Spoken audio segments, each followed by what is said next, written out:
Olá, seja muito bem-vindo ao podcast Nossa Letra. Eu sou o Lucas Maciel e aqui vamos falar hoje sobre um tema que eu adoro conversar. Para mim é um tema super divertido, muito profundo e assim, ele não tem fim. Não é um tema novo e a gente vai entender isso agora conversando. E é um tema atual ao mesmo tempo. Esse formato do episódio de hoje já vai ser um spoiler de como a gente vai trazer alguns formatos para o ano de 2026. Então, a gente vai fazer algumas intercalações com convidados, trazendo bastante embasamento, mas também a gente vai trazer aqui alguns assuntos aprofundados, que a gente tem bastante conhecimento, que a gente vai trazer bastante leitura, bastante narrativas, literatura sobre isso, para poder debater e aí entender como que isso se aplica à nossa vida. Porque a gente está falando aqui, basicamente, de formas de se relacionar, formas de aprender, de conviver, e tudo isso aqui vai estar interligado. Um assunto ele não está desconectado do outro. Então, se um dia eu falo de luta, outro dia eu falo de um escritor e outro dia eu vou falar sobre uma escola ou uma viagem ou algum modelo que é internacional, a gente percebe que existe uma teia, uma camada aqui que interliga tudo isso, tá? Então, vamos lá. Esse tema para mim aqui é muito divertido, adoro falar sobre ele, acompanho várias pessoas, Renato Nogueira, Regina Navarro, Jenny Nunes, pessoas que realmente trazem muita profundidade para a conversa. Então, aqui fiz uma apresentação para poder mostrar um pouco da minha visão, do entendimento e como que isso importa para a gente, em especial para mim.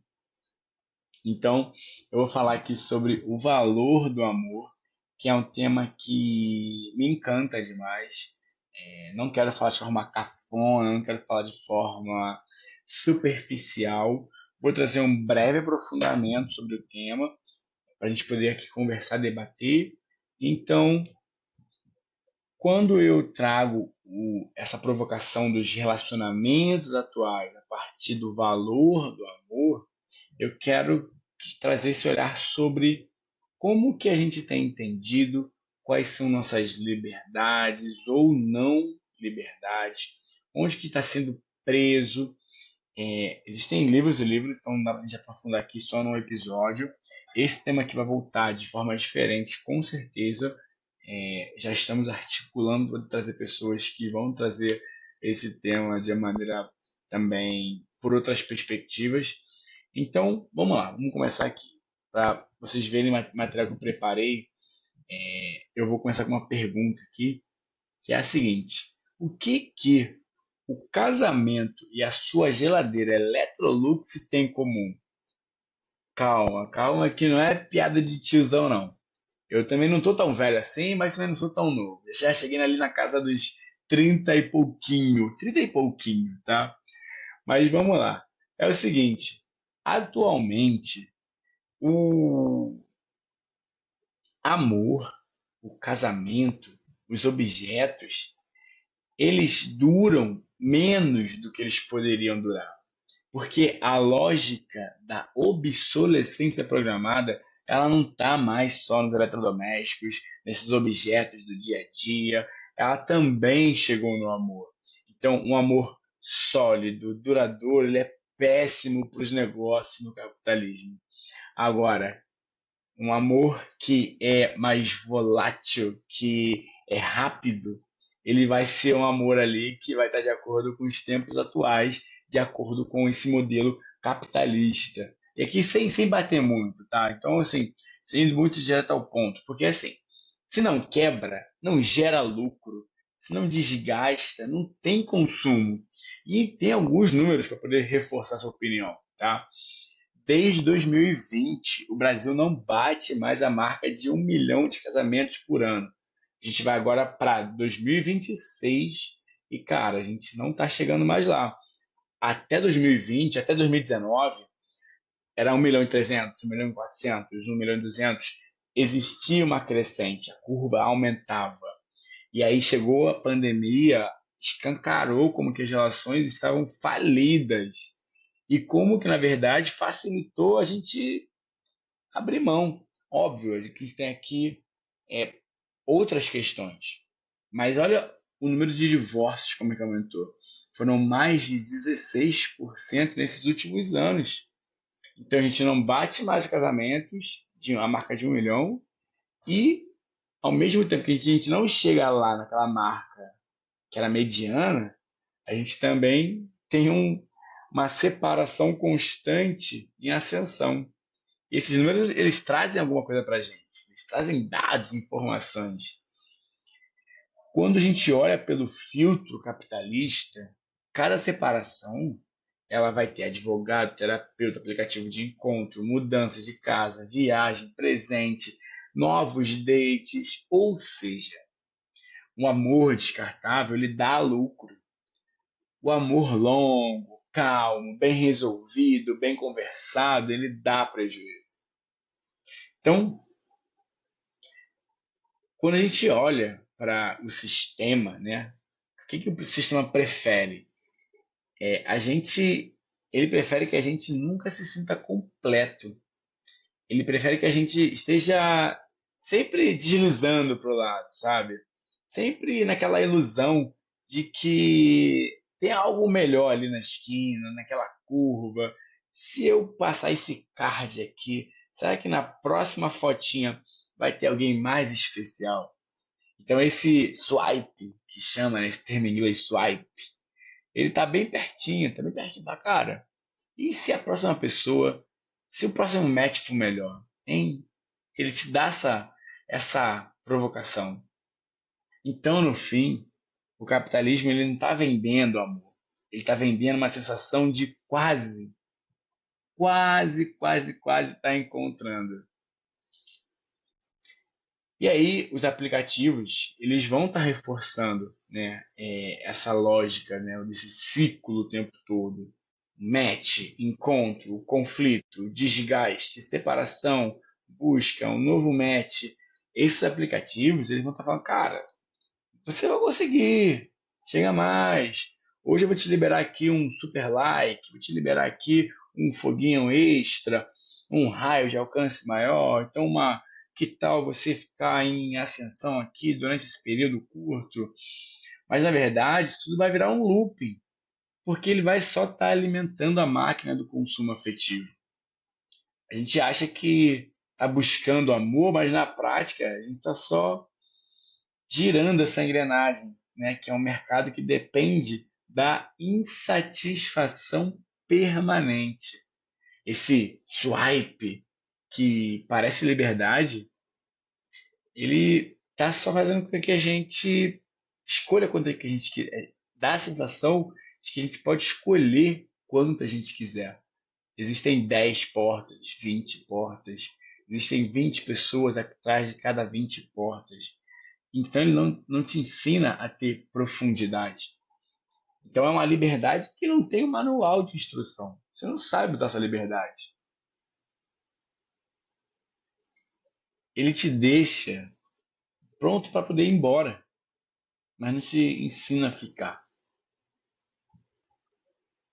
E antes de continuar aqui falando dessa atualidade, deixa eu dar um contexto que eu acho importante, que eu nomeei aqui de Casal TM, a marca registrada da monogamia. Esse padrão, ele não nasceu com a humanidade. Outras formas de se relacionar já existiam muito antes da invasão de 1500. Esse modelo ele foi inventado, embalado e vendido como se fosse uma verdade universal, como se sempre tivesse sido isso. A imagem ela é muito publicitária, cara, é mágica assim. Você fala, cara, faz sentido. Aquela coisa meio Barbie Ken, sabe, de mãos dadas, aquele sorrisinho colado, viagens, fotos perfeitas, um roteiro de feliz para sempre. Você não vai duvidar que aquilo ali é natural, que aquilo ali é bonito, que você também quer viver aquilo ali. dá inveja, sabe? Fala, porra, cara. Só que quando a gente desliga a câmera, quando fecha o Instagram, o que que a gente vê por trás disso tudo? Tá cada vez mais, infelizmente, cada vez mais aparecendo aí notícia. Silenciamento, invisibilidade, violência. Esse formato, ele só serviu para um propósito: consolidar a lógica de posse. Só isso. Então, amar, ele deixou de ser compartilhar para virar um controlar, ter, possuir. Então a pergunta não é mais, assim, não é com quem que você caminha, com quem você deseja estar, é a quem você pertence. Isso não foi barato não, tá? Custou caro, caro, caro, caro.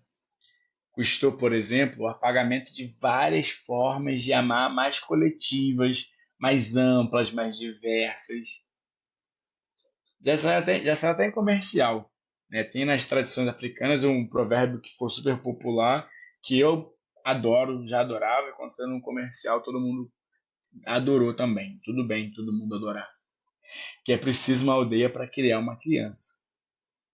A aldeia ela não é uma metáfora bonitinha, ela é método, é comunidade, é uma rede de afeto, de cuidado, responsabilidade, corresponsabilidade. Então, aí aqui vamos botar de forma bem histórica, tá? Quando o Ocidente, com essas forças principalmente do cristianismo, impôs que o normal era o pai, a mãe, filho, ele fez uma dicotomia de certo e errado, normal a normal. Então ele cortou essas redes. Ele reduziu o cuidado a um par fechado, isolado, sobrecarregado. O afeto virou um condomínio fechado de duas pessoas. E todo o resto passou a ser visto como uma ameaça. E é por isso que eu estou falando aqui. A monogamia, até deu spoiler. A monogamia ela não é uma lei da natureza. Ela é uma construção histórica. E como toda construção, ela pode ser questionada, pode ser revisada e pode ser reinventada, tá? Para quem está assistindo aqui, para quem está vendo aqui as imagens, já vai tomar um spoiler.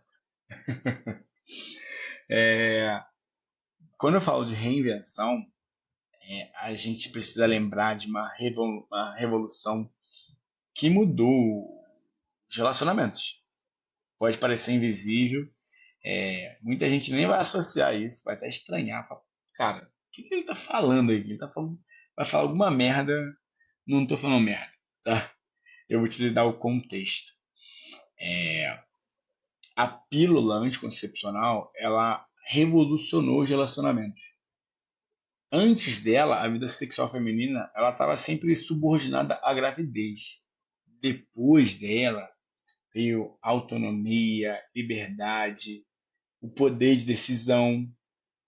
Então a pílula ela abriu esse espaço para o amor poder entrar de verdade nas relações.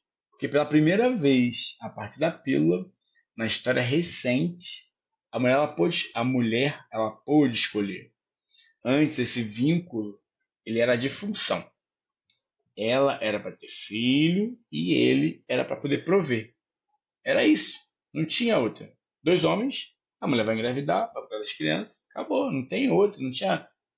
E aí, óbvio, você tinha a questão de posses ali. E aí, os teus filhos era uma garantia, era selar era amarrar, né, essa relação. Porque os bens vão para esse funil. E aí, ela pôde, né, depois da pílula, ter esse vínculo a partir do afeto, do desejo, do projeto, do envolvimento. Só que qual é a grande armadilha que eu estou trazendo para vocês hoje? Qual é o grande plot twist? Essa liberdade ela também foi capturada pelo mercado. Então, quanto mais opções, mais consumo. E a gente vai sair desse zero, né, zero relacionamento ou um, para dezenas de possibilidades. Então, para o capitalismo, é muito mais interessante que você tenha 10 relacionamentos curtos do que um longo e estável. Ou seja, essa autonomia também virou peça da engrenagem. Então é o seguinte, no fundo, amar não é sobre quantidade de opções. Amar é sobre qualidade de escolha. Amar é doar. E doar não é perder, é multiplicar. Quem doa sangue não tá com menos. Cara, tu tá multiplicando vida em outros corpos. Você tem noção de quanto que você é poderoso? Você tá doando, você tá literalmente doando teu sangue para alguém. E o amor vai funcionar igual. Então, reduzir amor à posse empobrece o afeto. E aí talvez a chave não seja inventar um novo amor, né? Eu vou encontrar uma nova pessoa. Mas é aprender a lidar com essa complexidade do amor que já existe. E aí eu fiz uma analogia, espero que... Como é que a gente faz para poder patentear aqui as analogias? Essa analogia é minha, tá? Não vi ninguém falar dessas analogias por aí, eu patenteio essa analogia. Tô com duas analogias aqui. Mentira, uma só. Essa aqui eu tô inventando, essa aqui eu trouxe para cá. Mas a outra analogia, ela é mais simples. A primeira analogia que eu trago aqui, exercício, é da bola. Então, vamos lá. Exercício aí de 5 segundos para o nosso podcast. Fazer aquele 5, 4. Pensa numa bola. Pensa numa bola. Bola, bola, bola. Bola, bola. B-O-L-A. Bola. Pensou numa bola? Beleza. Fiz exercício. Acabou. Só isso mesmo. Ó, deixa eu te falar. A bola pode ser de futebol, de vôlei, de basquete, de handball, de golfe, ping-pong. É o tênis de mesa, né? Mas qual que é a questão? O objeto é o mesmo. É uma bola. Maior, menor, a capa é diferente, mas é uma bola. O que muda? É o jogo. É a forma como a gente aprendeu ou não aprendeu a jogar o jogo. É o jogo que a gente aprendeu, que a gente está acostumado, a que acha que é certo ou errado. Num jogo, é errado botar a mão na bola, no outro é certo. No outro, tu não pode botar nem mão nem pé. Tem que ser uma raquete, tem que ser um taco. Com a mão é parecido. Não é falta de bola, é falta de repertório de jogo. Entendeu? Então tá. Ah, Lucas, pô, show de bola. Tu tá falando pra caramba aí de amor, de não sei o que lá, tal, tal, tal. E aí? Quer dizer o que com isso aí, cara? Tá falando pra caramba. Tá falando pra Dedéu. Vamos lá, vamos dar seguimento que eu vou ter uma conclusão pra toda essa teoria aqui louca, tá? Que nem é louca, só tô aqui sendo outsider. Bom, se o amor não precisa caber em um único molde, que outros caminhos existem? Afinal de contas, o que esse cara tá querendo chegar aonde? Eu já dei um spoiler lá em cima. Na cultura indígena, por exemplo, e está até no livro da Geni, que ela fala sobre descolonizando o afeto, essa lógica ela traz isso no começo, então assim, a lógica de posse, ela não funciona como a gente entende aqui, como a gente foi ensinado no Ocidente, no capitalismo, tá? Então, um rio não é o meu rio, a floresta não é minha floresta, a água não é de alguém, sabe? Ela é do coletivo, ela é do coletivo. Então, a gente às vezes pode ter uma dificuldade de entender a lógica que eles têm de se referir a situações ou coisas que são de todos, que não é de um só. Elas existem nessa rede de pertencimento mesmo, sabe? O amor também ele pode ser assim.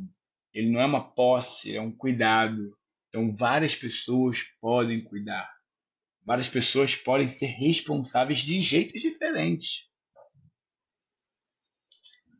Amar vai ser sempre, ó, negociar espaço, reconhecer limites, fazer acordos. É aceitar que não existe uma única forma válida de viver esse afeto.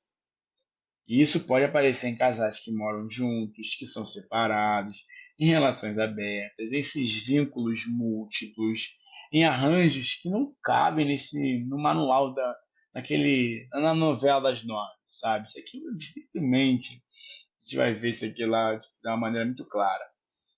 E aí, como eu já falei em vários episódios, tenho muito orgulho da minha profissão, adoro, cara.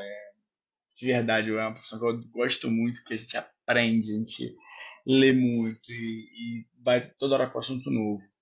Então, para trazer minha profissão para cá, que já está bem lealtada para ser da minha profissão, eu trouxe uma análise SWOT.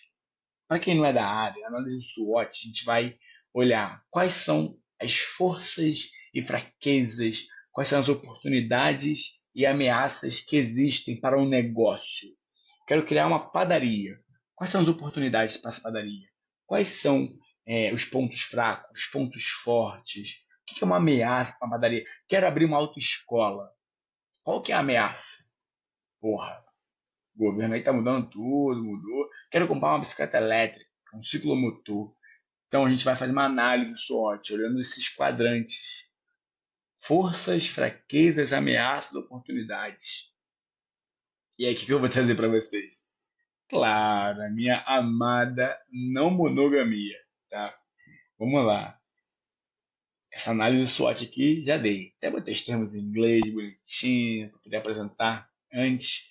É, Então, é possível fazer sim uma análise SWOT da não monogamia. Claro que dá, claro que dá. Então, quando a gente olha as forças, o que é uma força da não monogamia? A pluralidade de afetos, uma ética e transparência, comunicação como pilar central, resgate das redes comunitárias, flexibilidade de formatos, questionamento da lógica de posse. Essas aqui são as forças, cara. Isso aqui é lindo. É lindo, mas também tem os pontos, né, que são aí as nossas fraquezas. Então vai ter insegurança, ciúme, gasto de energia emocional, estigma social, risco de desigualdade de gênero se a gente só reproduz o patriarcado com uma outra embalagem, falta de preparo emocional. É possível. Mas e as oportunidades? Nossas oportunidades são, ó, criar novas narrativas de afeto, reduzir o peso da família nuclear como o único ideal, fortalecer redes de cuidado, transformar a cultura amorosa para algo mais honesto e mais justo. Mas também das ameaças. E aí? Essa cooptação do mercado capitalista virar só um nicho de consumo, uma romantização superficial sem a prática real, reprodução das mesmas desigualdades de sempre, uma fragilidade diante dessas crises emocionais. E aqui vai entrar a minha outra comparação, que eu trouxe, né, para mim eu criei as duas, tá? Compara as analogias. Antes de falar da analogia, deixa eu só falar uma outra coisa. É, no livro da Geni, a Geni, ela é uma mulher indígena e ela já traz, ela fala, cara, quando a gente fala de não monogamia, as pessoas acham que é uma coisa nova da moda, que é, né, tá sendo inventada agora, só que isso já veio antes de 1500. Na verdade, foi com a chegada dos portugueses no Brasil que houve essa difusão, essa proliferação aí da ideia da monogamia, porque aí você vai trazer a ideia de cristianismo, você vai trazer como a religião impactou na cultura, né? Porque Por exemplo, quando ela fala no livro, ele fala, cara, o que que o cristianismo faz? Ele fala que você só pode adorar um Deus. E muitas da nossa cultura atualmente, ela está baseada no cristianismo, assim, datas comemorativas, calendário. Então a gente vai trazer muitas coisas que são a partir da igreja, né? Então não tem como a gente negar e falar que não tem como. E a Genera traz isso com muita profundidade no livro, não vou conseguir dar todo o embasamento, que ela dá de uma maneira muito fácil e simples, mas é isso. Então, quando a gente vai falar, cara, você só pode adorar um Deus, você pode ter. Vai existir essa analogia. Você só pode ter uma pessoa na sua vida. Você não pode amar mais de uma pessoa. E ela ainda critica, ela ainda fala, cara, gente, quando a gente fala de poliamor, por exemplo, esse termo ela não acha bom. Por que ela não acha bom? O que é poliamor? É amar várias pessoas. Muitas pessoas, eu inclusive, falo, cara, realmente amo minha tia, minha mãe, meu pai, minha avó, minha bisa, não, né? Amo várias pessoas. Por que não pode ser amor? Por que o poliamor tem que se referir à relação afetiva sexual? Então ela traz esse questionamento. Então é um livro que eu super indico para poder ler. Mas vamos lá para a analogia. Voltando aqui, só porque eu queria dizer que a não monogamia não é uma coisa nova, é uma coisa antiga que está sendo recuperada e agora assim, está tendo mais visibilidade, sabe? Então as pessoas indígenas já podem falar com muito mais propriedade do que qualquer pessoa atualmente que queira defender essa pauta. Mas sobre a analogia que eu queria falar para poder completar aqui, é sobre a analogia do carro, né? Então aqui no Brasil qualquer pessoa que já andou num carro, entrou num carro, sabe que a gente dirige do lado esquerdo, né? Dentro do carro, a gente quem dirige está na esquerda do carro e a pista que ele vai é a pista da direita. E existem países que é oposto. O motorista senta na direita e a mão que ele vai é da esquerda. E aí, pra gente, dirigir do lado errado parece muito impossível, sabe? E pra eles do mesmo jeito. Isso mostra como que a cultura molda o que a gente acha que é normal, o que é viável, o que é aceitável. Não é que dirigir seja impossível, só que não é o nosso hábito. E com a não monogamia é parecido, sabe? Muita coisa parece absurda à primeira vista. Não porque seja impossível, mas porque não faz parte do que a gente aprendeu como jeito certo, né, de dirigir esses afetos. Ou seja, não é um terreno simples, mas é um terreno fértil. E aí, eu não estou aqui para falar isso de fora, só porque eu li um livro, só porque eu acho legal.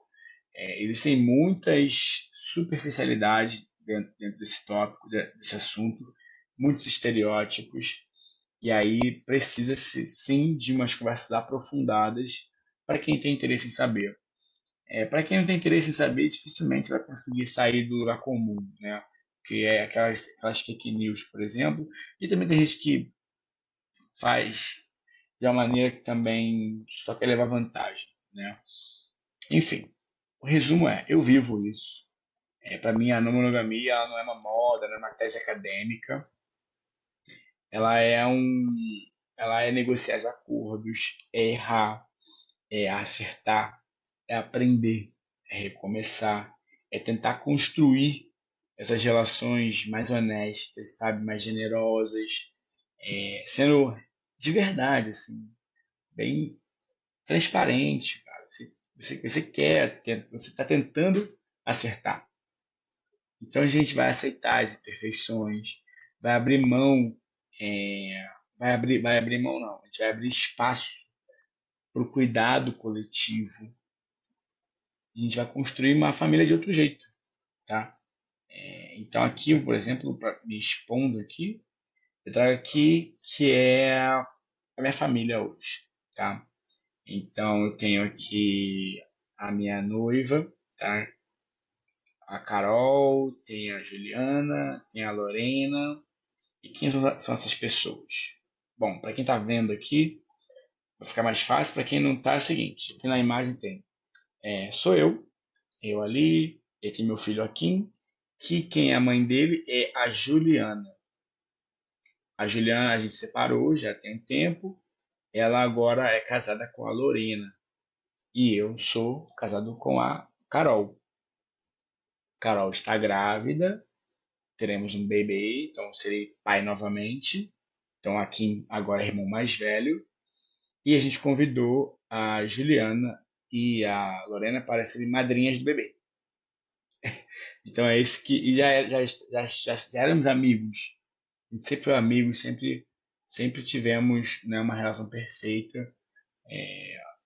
Eu até já, né, falo que eu sou pai solo, acho que atualmente não posso mais falar que sou pai solo, porque já não estou mais solteiro, então já estou casado, então não posso mais usar a bandeira do pai solo, mas fui pai solo aqui, né, aqui sempre morou comigo desde a separação, dos 2 aos 7 anos. Então, isso assim, foi uma conversa nossa, foi muito tranquilo, muito bem resolvido, a gente sempre foi amigo, a gente sempre, cara, a gente fala, eu e o Juliano, a gente fala todo dia, assim, nesse nível. Então,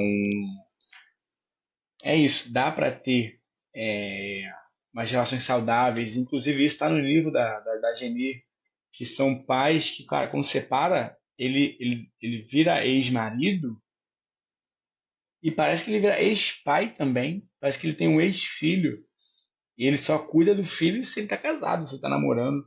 Se ele separa, ele deixa de ter filho. Então, assim, não tem porquê você separar e deixar de ser pai. Separar e deixar de ser mãe não existe. Não deveria existir isso, sabe? Então, a gente tem a relação muito bem resolvida. A gente vai pra lá, tomar café, passar Natal junto, e vai nas festas, e, enfim. Eu não vou também trazer mais intimidade, não. Mas só porque, tudo que eu quero trazer aqui, que a gente é realmente uma família, sabe? E a gente está em paz com isso, está muito bem resolvido, está muito tranquilo, tá? Então aqui eu quero trazer a minha visão de mundo, não porque seja legal alguma coisa, só porque para mostrar que é possível. E falando de dentro, sabe, dessas relações, a gente os diálogos são constantes, a gente conversa, a gente percebe, às vezes na mensagem mesmo, porque às vezes quando você ouve a voz na ligação, você fala, cara, porra, a voz tá meio assim, cabisbaixa e tal. Na mensagem, se a gente já percebe, e então, enfim, só porque a conclusão, cada para vocês, para não enrolar mais aqui, é que assim, não é uma teoria, não é fanfic, existe um caminho, tá? Dá trabalho, dá medo, tem tensão, mas também tem riso, tem churrasco, tem grupo de WhatsApp, tem fofoca, tem o abraço da criança. O Akin é muito bem resolvido com relação a isso. E assim, não acho que é um modelo para ser copiado, tá? Mas é uma prova viva de que o amor ele pode ser mais largo do que um manual que a gente vem conhecendo, entende? E talvez a pergunta que eu quero deixar aqui para encerrar não é qual é a forma certa de amar, mas que tipo de mundo a gente quer construir a partir do jeito que a gente está amando. É isso, gente. Muito obrigado pelo episódio de hoje. Nos sigam nas redes sociais, compartilhem, comentem, deem like, por favor. É muito importante. Se você gostou desse episódio, se chegou até aqui, você tem o dever de dar um like nesse episódio. Senão, ó, você não vai amar mais ninguém. Ninguém vai te amar. Ficou aí, ó. Então, dá like, curte, compartilha. Senão, tá dito. Beijo, gente. Beijo, beijo. Tchau.